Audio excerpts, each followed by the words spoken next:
जब जब हमारा समाज बटा है तब तब हमारे समाज पे अन्याय हुआ है, और ये अन्याय हमेशा चलता रहेगा जब तक हम इकट्ठे नहीं होंगे। आपने देखा जब बहन कुमारी मायावती उत्तर प्रदेश में पूर्ण बहुमत में आई तो आपने देखा कभी हमारे ऊपर कोई अत्याचार जो हुआ हो?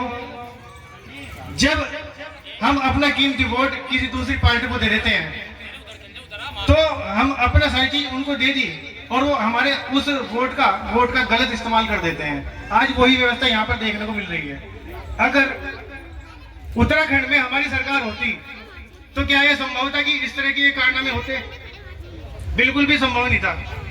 हमारे समाज में वो दूसरी मनुवादी ताकत के जो लोग हैं वो हमारे बीच में आते हैं, हमारा वोट खरीदते चले जाते हैं, लेकिन पूरे 5 साल हमें उन वोटों जो वोट हमने बेची है ना उन पूरे 5 साल हमें अत्याचार झेलना पड़ता है।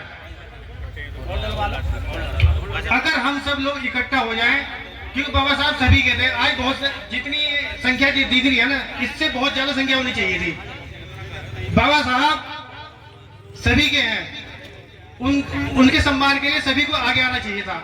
जब मैं घर से चला तो मैंने कम से कम 100 लोगों के पास फोन किया और मैं घर से 2 बजे चला था। उस टाइम पे धूप भी बहुत काफी हो रही थी, तो मैं जानता था कि इसमें अगर मैं 100 के पास फोन करूंगा तो उसमें से कम 10 निकल के आएंगे।